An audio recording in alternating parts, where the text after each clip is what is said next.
अस्सलाम वालेकुम नाज़रीन, दुनिया भर से मैं आपका इस्तकबाल है। मैं हूं डॉक्टर अब्दुल मुगनी सिद्दीकी। आगे बढ़ने से पहले सुर्खियों पर डालते हैं एक नज़र। Academic Heights Public School believes that the better future lies where children can learn themselves. Academic subjects and extracurricular activities. We encourage children to think independently and develop their own dreams. Montessori Lab, digital teaching system, CBSE syllabus with international standards, well-qualified teachers, art and self-reliant activities, spacious play area for kids. Admissions are open. Academic Heights Public School, Shamsherganj, Malakpet, Charminar and Dilsuknagar. Hyderabad business expo 2025 industrialist, businessman और traders के लिए सुनहरी मौका। Hyderabad business expo में मुख्तलिफ industries से वाबस्ता माहिरीन मौजूद होंगे। यहाँ आपको अपना नेटवर्क बढ़ाने का बेहतरीन मौका मिलेगा। सपोर्ट सर्विसेज और बिजनेस एक्सपर्ट्स से आप बेशकीमती खिदमात हासिल कर सकते हैं। नए कारोबारी इदारे भी इस 3 रोजा इवेंट से बेपनाह फायदा हासिल कर सकते हैं। नीचे दिए गए नंबरात पर कॉल कीजिए और आज ही रजिस्ट्रेशन करवाइए। महाराजा दूल्हा हाउस पे सूट और शेरवानी यकीनी तौर पर मार्केट से 50% कम दाम पे हासिल कीजिए। बातें नहीं, हकीकी तौर पर वक्त और पैसे की बचत कीजिए। सुपरस्टार सलमान खान की फैमिली भी हमारे काम से बहुत खुश है। ये ऑफर सिर्फ और सिर्फ महाराजा दूल्हा हाउस पर। एक ही दाम, होलसेल दाम। एबिट सर्किल, सिटी अंबर बाजार, गोल मस्जिद, गन फाउंड्री, एबिट्स, हैदराबाद। शाम के उबूरी सदर अहमद अल-शरा अपने पहले बैरूनी मुल्क के सरकारी दौरे पर सऊदी अरब के दारुल हुकूमत रियाद पहुंचे।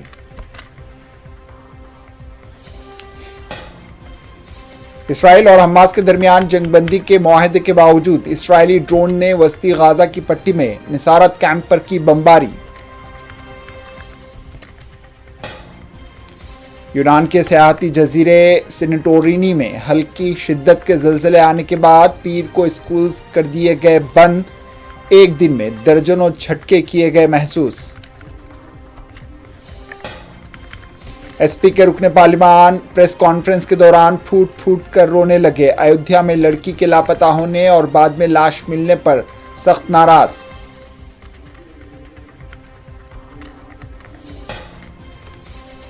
केजरीवाल साफ व शफाफ सियासत करने का वादा किया था, मगर शराब के गोठाले में जेल की हवा खानी पड़ी। राहुल गांधी की तनकीद। मुल्क में कितने लोग 12 लाख रुपए कमाते हैं? प्रियंका गांधी का इस्तिफसार। कहा, जीएसटी के जरिए हर किस व नाकिस पर किया जा रहा है टैक्स। और सुप्रिया श्रीनाथ ने आम बजट की कलाई खोल दी। कहा, सेहत, तालीम, देही तरक्की, समाजी बहबूद और ज़राअत समेत कई अहम शोबों पर अखराजात में की गई कमी।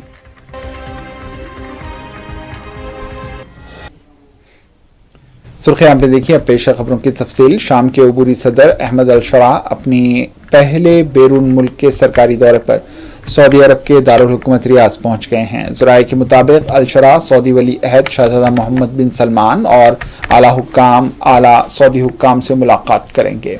शाम में सलामती और इस्तेहकाम के क़याम और दमिश्क और अरब दारुल हुकूमतों के दरमियान ताल्लुकात के इम्कानात और शाम पर से पाबंदियां हटाने की कोशिशों पर गौर किया जाएगा। सऊदी अरब का एक तैयारा शाम के सदर अहमद अल-शरा और उनके वज़ीर ख़ारजा असद अल-शेबानी को शाम के दारुल हुकूमत दमिश्क से दारुल हुकूमत रियाद लेकर गया।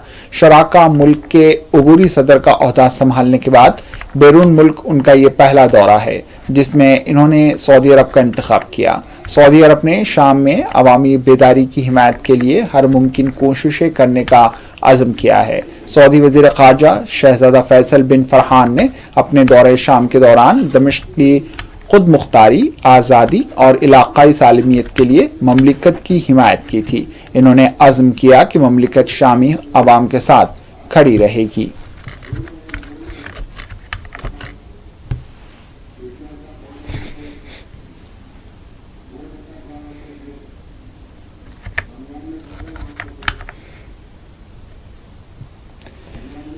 फ़लस्तीनी मीडिया ने इतवार के रोज इत्तला दी है कि इसराइल और हमास के दरमियान जंगबंदी के मुआहदे के बावजूद इसराइली ड्रोन ने वस्ती गाजा की पट्टी में निसारत कैंप में एक हदफ पर बमबारी की। फ़लस्तीनी न्यूज़ एजेंसी ने मुकामी ज़राए के हवाले से बताया है कि इसराइली ड्रोन ने वस्ती गाजा की पट्टी में नसीरत कैंप के शुमाल मगरिब में रशीद स्ट्रीट पर पुल के इलाके के करीब एक हदफ को निशाना बनाया।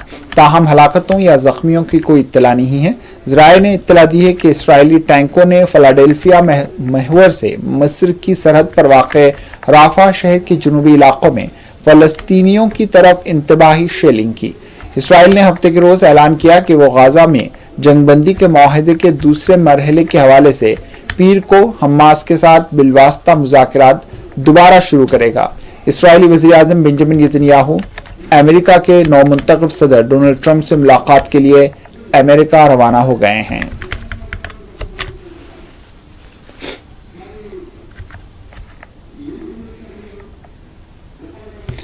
इतवार को अमेरिकी सदर से मुलाकात के लिए वाशिंगटन रवाना होने से कबल इसराइली वज़ीर आज़म बेंजामिन नेतन्याहू ने कहा है कि वो सदर ट्रंप के साथ एक इंतहाई अहम मुलाकात में शिरकत के लिए वाशिंगटन रवाना होंगे। इन्होंने नामानिगारों से को बताया कि यह हकीकत है कि किसी गैर मुल्की रहनुमा के साथ उनके ओहदा संभालने के बाद यह पहली मुलाकात होगी। ये इसराइल और अमेरिका के दरमियान इत्तेहाद की मजबूती की अलामत होगी। ये मुलाकात हमारे दरमियान ताल्लुकात की मजबूती की निशानदेही करती है। इन्होंने इसराइल और इस खित्ते के लिए पहले ही अजीम चीज़ें पैदा की हैं। ट्रंप के साथ ताल्लुकात इसराइल और 4 अरब ममालिक के दरमियान तारीखी अमन मुआहदों का बायस भी बने हैं। नेतन्याहू ने वाशिंगटन से रवाना होने से पहले कहा कि मुझे यकीन है कि मुलाकातों में हम उन अहम मसाइल पर बात करेंगे जो हमें दरपेश हैं। इन्होंने कहा है कि हमास पर फतेह हासिल करने, तमाम कैदियों की वापसी और ईरान के तमाम हामियों से निपटने पर बातचीत की जाएगी। इसके अलावा ईरान के मामले पर भी तफसीली बातचीत की जाएगी, क्योंकि ईरान सिर्फ इसराइल ही नहीं बल्कि पूरे मशरक़ वस्ता और पूरी दुनिया की सलामती के लिए ख़तरा बना हुआ है। इन्होंने कहा है कि हमने जंग के दौरान जो इक़दाम किए हैं पहले ही मशरक़ वस्ता का चेहरा बदल दिया है और मुझे यकीन है कि सदर ट्रंप के साथ काम करके हम इसे और भी बदल सकते हैं।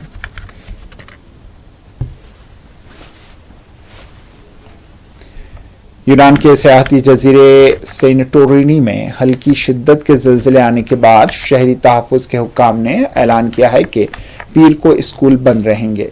ज़लज़लों के एक सिलसिले ने इलाके को हिलाकर रख दिया। सेनेटोरिनी और करीबी जज़ायर रिकॉर्डशुदा तारीख़ में आतिशफ़िशां का सबसे बड़ा मुकाम है।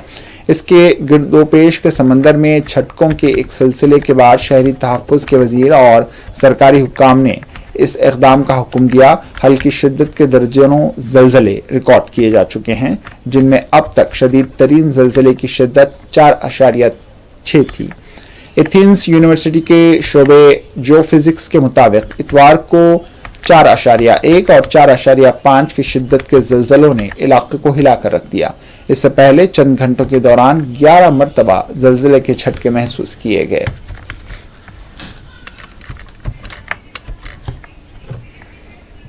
अब बढ़ते हैं कौमी खबरों की जानिब। एसपी रुकन पार्लिमान अवधेश प्रसाद अयोध्या में एक लड़की के लापता होने और बाद में इसकी लाश मिलने के वाक़े पर इस कदर अफसोस का इजहार किया कि प्रेस कॉन्फ्रेंस के दौरान फूट फूट कर रोने लगे। इन्होंने धमकी भी दी कि वो मुस्ताफ़ी हो जाएंगे। इन्होंने मांग की कि उन्हें दिल्ली जाने दिया जाए ताकि वो नरेंद्र मोदी से इस बारे में बात कर सके। ज़ारो क़तार रोते हुए इन्होंने कहा है कि हम बेटियों की हिफाजत के लिए नाकाम हो रहे हैं।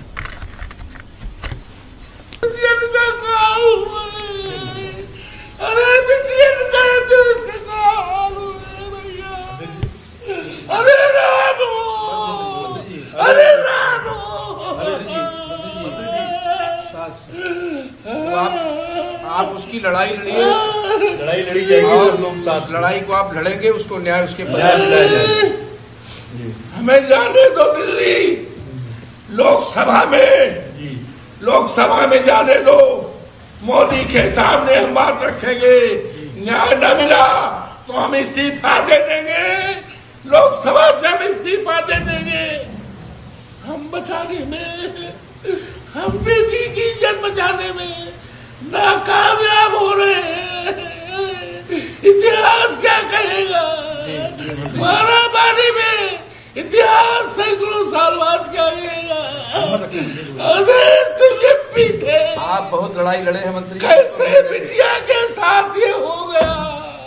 रामो, आपने कितने लोग?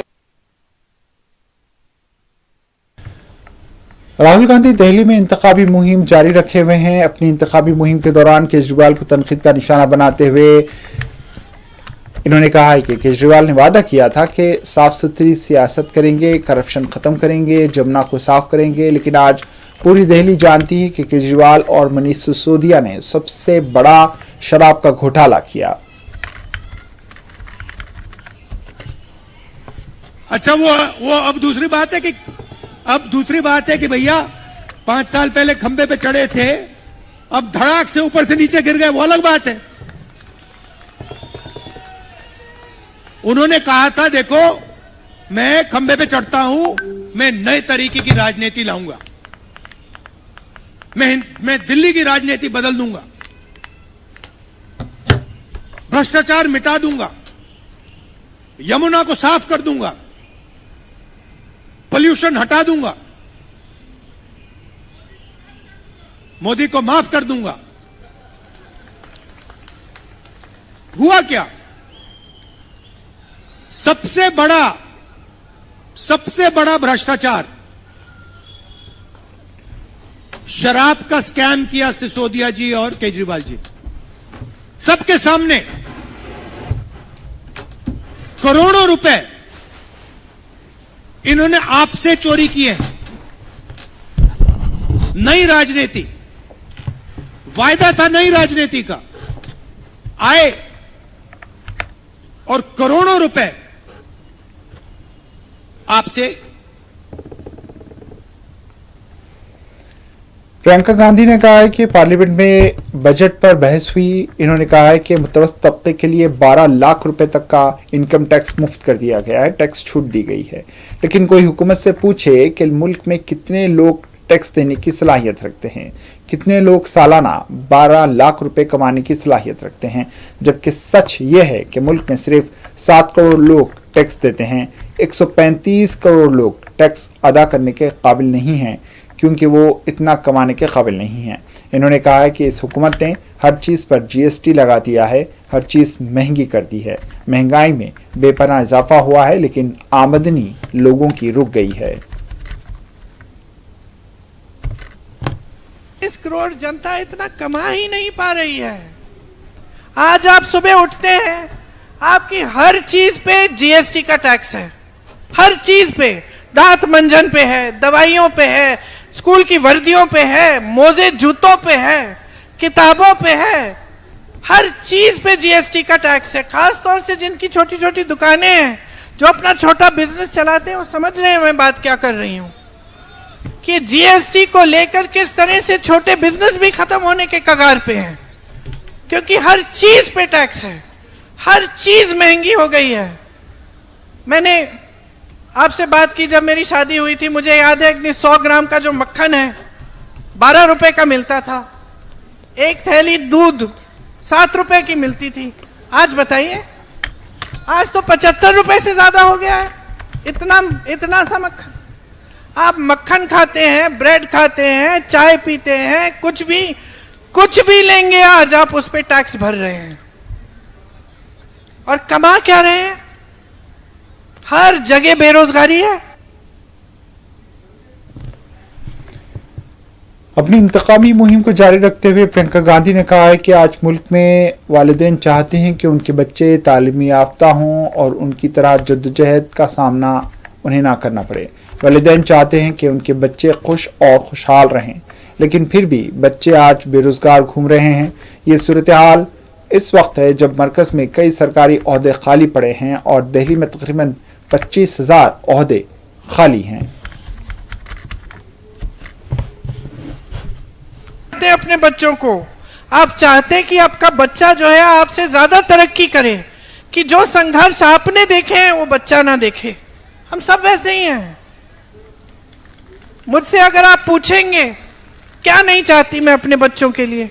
तो मैं सोचती हूँ मेरा सबसे बड़ा संघर्ष यही था कि हमने जीवन में बहुत हिंसा देखी। पिताजी की मौत हो गई आकस्मिक, उनको मार डाला गया, दादी जी को भी मार डाला गया हमारे अपने घर में। तो मैं अपने बच्चों के लिए ये जरूर चाहूंगी कि ऐसी चीजें कभी ना देखें अपने जीवन में, खुश रहें, है ना। इसी तरह से आपके जो बच्चे हैं, आप चाहेंगे कि जो आपके संघर्ष हैं वो संघर्ष दोबारा दोहराए ना जाए उनके जीवन में। इसलिए आप चाहेंगे कि आपके बच्चे पढ़े लिखे हों, कि कहीं पे जॉब लग जाए, नौकरी लग जाए, अपना भविष्य बनाएं, बड़े होकर आपको भी मदद करें, आपकी देखभाल करें। यही हम सब चाहते हैं, चाहे किसी भी कोई भी परिस्थितियों में हो हम। आजकल आपके बच्चों की जो उम्मीदें हैं, आशाएं, वो भी अलग हैं। प्रियंका गांधी ने कहा है कि इंदिरा गांधी के दौर में अगर कोई लीडर बहुत ज्यादा शान और शौकत दिखाता तो वो हार जाता। इंदिरा गांधी जब मुल्क की वज़ीर आज़म थी तब भी वो सादा जिंदगी बसर करती थी। ये हमारी सियासी रिवायत थी, इसकी बुनियाद गांधी ने रखी थी। लेकिन आज के लीडर आवाम के पैसे से महल्लात बनाते हैं मगर आवाम के दरमियान जाना पसंद नहीं करते। वो केजरीवाल पर तनकीद कर रही थी। देश की प्रधानमंत्री थी, फर्श पे चटाई तक नहीं है, साधारण जीवन था। ये थी हमारी राजनीतिक परंपरा, ये थी हमारी राजनीतिक परंपरा। गांधी जी ने शुरुआत डाली, नींव डाली इस परंपरा की। गांधी जी को देखिए, खड़ाऊ पहनते थे। अब मैं ये नहीं कह रही हूं कि चलो आधुनिक दौर है, तरक्की होती है, नेताओं की भी तरक्की हो गई, ठीक है, अच्छी तरह से रहो, अच्छे घरों में रहो, अपने बच्चों को पढ़ाओ लिखाओ, विदेश भेजना है भेजो, शाबाश, हम भी करते हैं। लेकिन क्या लूट करना ठीक है? महल बनाना ठीक है? क्या जनता को नकारना ठीक है? क्या जनता की समस्याओं को समझना ही नहीं है? ये ठीक है? जनता के बीच जाना ही नहीं है? मोदी जी को कितनी बार देखा है आपने सरोजनी मार्केट में, बताइए? क्या वो जानते हैं कि सबसे बढ़िया आलू का चाट यहां मिलता है? जानते ही नहीं है, कभी आए नहीं है। उनका घर कितनी दूर है? मात्र 4-5 किलोमीटर दूर होगा।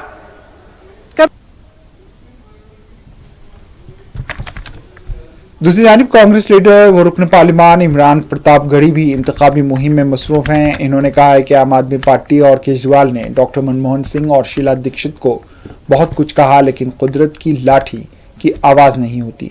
अरविंद केजरीवाल ने महसूस किया है कि जब आप किसी अच्छे और ईमानदार शख्स पर झूठा इल्ज़ाम लगाते हैं तो खुदा इसका बदला लेता है।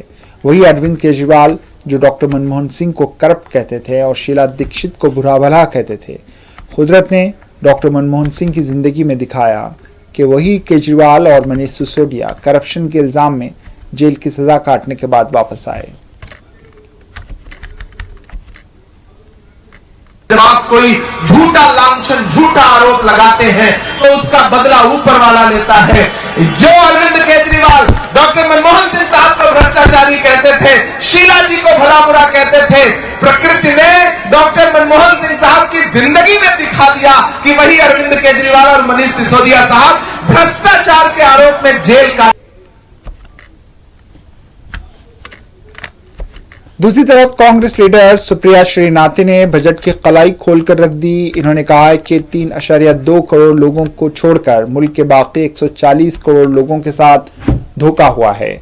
इस बजट में रोजगार के लिए, महंगाई को कम करने या मुआशी अदम मसावात को ख़त्म करने के लिए कुछ नहीं किया गया। सेहत, तालीम, देही तरक्की, समाजी बहबूद और ज़राअत समेत कई अहम शोबों पर अखराजात में कमी कर दी गई। बजट में इस वित्तीय वर्ष मतलब 2024-25 में असल में पूरी कहानी है, क्योंकि खोखले दावों को भूल जाइए, आंकड़े कुछ और बता रहे हैं। सबसे पहली बात, आर्थिक मंदी, सरकार इसको नकारती है। प्रमाण है रेवेन्यू रिसीट का 41,000 करोड़ से ज्यादा की गिरावट। टैक्स रिसीट करीब 26,500 करोड़ की गिरावट हुई है। फिर कैपिटल एक्सपेंडिचर खूब जोर शोर से प्रचारित किया गया था, उसमें करीब 93,000 करोड़ की गिरावट है और इसीलिए ना नौकरियों का सृजन हो रहा है, ना निजी निवेश हो रहा है। फिर सरकार ने क्या किया? सरकार ने स्वास्थ्य पर, शिक्षा पर, सामाजिक कल्याण पर, कृषि पर, ग्रामीण और शहरी विकास पर और यहां तक कि नॉर्थ ईस्ट के डेवलपमेंट का जो फंड था उसमें भी भारी कटौती करी। हेल्थ का बजट जो था उसमें 1255 करोड़ रुपए काटे गए। एजुकेशन में तो करीब करीब 11,500 करोड़ काट दिए गए। सोशल वेलफेयर में 10,000 करोड़ से ऊपर काटे गए। एग्रीकल्चर, कृषि में करीब करीब 11,000 करोड़ काटे गए। रूरल डेवलपमेंट में 75,000 करोड़ की कटौती हुई। अर्बन डेवलपमेंट में 19,000 करोड़ की और नॉर्थ ईस्ट का फंड करीब 1900 करोड़ रुपए से काटा गया। एक बात और है, मोदी जी वाकई में आदिवासियों से, दलितों से और पिछड़ों से चिढ़ते हैं। उनके विकास के फंड और उनके स्कॉलरशिप की असलियत अब आप सुन लीजिए। प्रधानमंत्री अनुसूचित जाति अभ्युदय योजना में 1340 करोड़ रुपए कम खर्च हुए। PM young achiever scholarship award, जिसमें पिछड़ों को, सामान्य वर्ग के, गरीबों को, जो पीएम यशस्वी योजना कही जाती है, 455 करोड़ रुपए कम खर्चे गए। पोस्ट मैट्रिक स्कॉलरशिप दलितों के लिए 860 करोड़ रुपए कम खर्चे गए। नई दिल्ली असेंबली में बीजेपी के गुंडे आम आदमी पार्टी के कारकुनों को रोकने के लिए गुंडागर्दी की तमाम हदें पार कर रहे हैं। अमित शाह की हिदायत पर पुलिस बीजेपी के गुंडों को मुकम्मल तहफ़्फ़ुज़ फराहम कर रही है। आम आदमी पार्टी के अरकान ने संजय सिंह के रूबरू ये इल्जाम आयद किए हैं। कोई शर्म नहीं, एक के साथ 10 गुंडे को बुलाते हैं। अरे लोगों को डरावने का माहौल करते हैं। ऐसे गरीब लोग कैसे रास्ते पर उतर वोटिंग कर सकते हैं? सुबह से वीडियो बना रहे हैं। ये डरावना वातावरण पूरे देश में फैला रहे हैं। अरे लोग डरे हुए बोल रहे हैं कि मीडिया यहाँ से भागो, हमारे गली में ये झगड़ा हो सकता है। इसीलिए बेशरम, इसलिए ही मुझे रोका और ये करा और हमारे प्रवक्ता को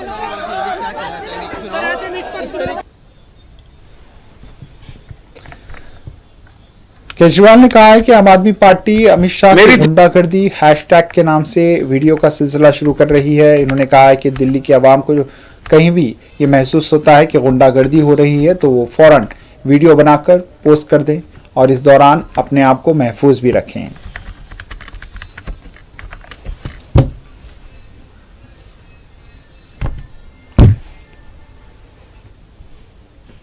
पूरी दिल्ली को इनकी गुंडागर्दी के खिलाफ खड़ा होना पड़ेगा।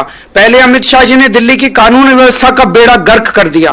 पूरे गैंगवॉर चल रहे हैं दिल्ली के अंदर, महिलाएं असुरक्षित हैं और अब तो उन्होंने जानबूझ के पूरी दिल्ली को अपनी गुंडागर्दी से पूरी दिल्ली को परेशान कर रखा है।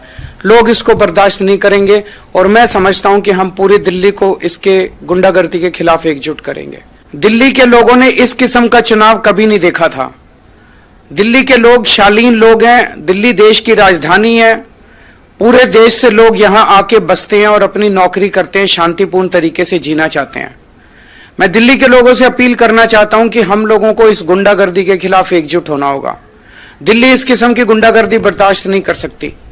तो आज पूरे दिल्ली के लोगों की आवाज को एकजुट करने के लिए एक हैशटैग शुरू कर रहे हैं, हैशटैग अमित शाह की गुंडागर्दी। इस हैशटैग को इस्तेमाल करके मेरी दिल्ली के लोगों से अपील है कि आप इस हैशटैग के ऊपर जितना, अगर कोई आपके साथ कोई दुर्व्यवहार, हमला, गाली गलौज, धमकी ऐसी घटना होती है, आप इस हैशटैग को इस्तेमाल करके ट्विटर पे ट्वीट कीजिए।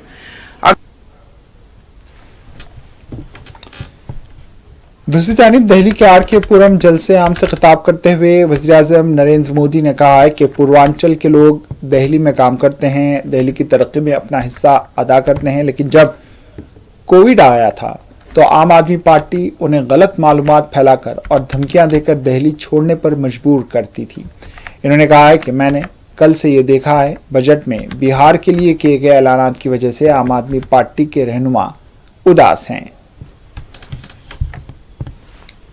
शीश महल होते हैं, उनको गरीब की झुग्गी और मिडिल क्लास का 2 BHK दोनों नहीं दिखते।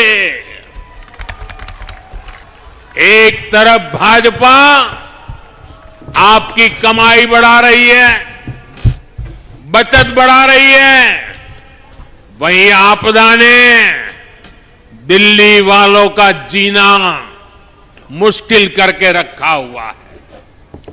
बीते 11 साल आपदा की बहुत बड़ी कीमत दिल्ली वालों को चुकानी पड़ी है।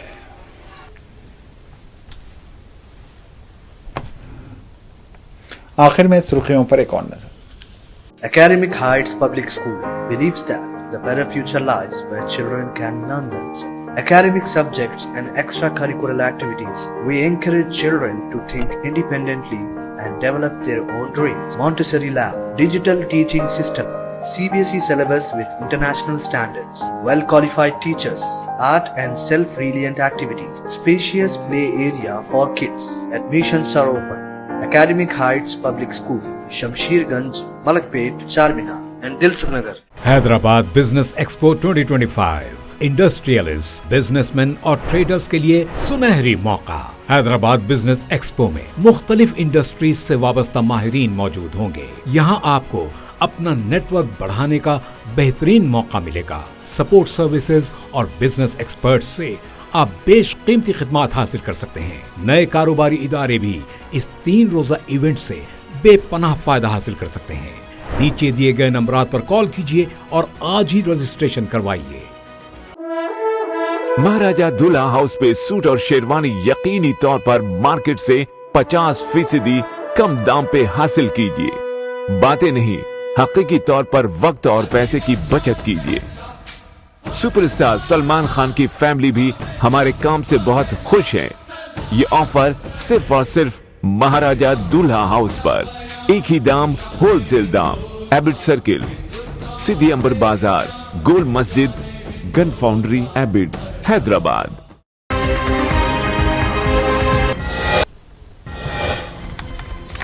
शाम के उबरी सदर अहमद अल शरा अपने पहले बैरूनी मुल्क के सरकारी दौरे पर सऊदी अरब के दारुल हुकूमत रियाज पहुंचे।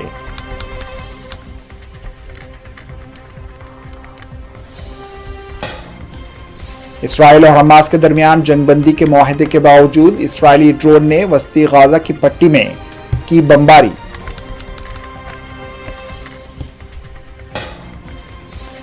यूनान के सियाहती जजीरे सेनिटोरिनी में हल्के शिद्दत के ज़िलज़िले आने के बाद पीर को स्कूल्स कर दिए गए बंद। एक दिन में दर्जनों झटके किए गए महसूस। एसपी के रुकने पार्लिमान प्रेस कॉन्फ्रेंस के दौरान फूट फूट कर रोने लगे। अयोध्या में लड़की के लापता होने और बाद में लाश मिलने पर सख्त नाराज।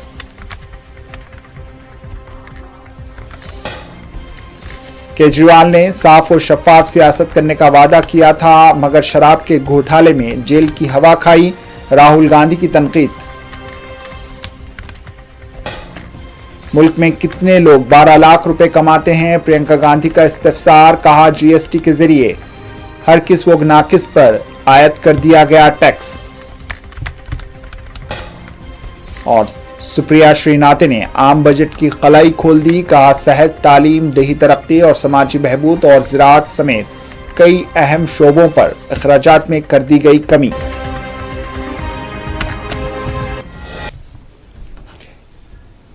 इसी के साथ दुनिया भर से इख्तिताम को पहुंची। दीजिए इजाजत। अल्लाह हाफिज।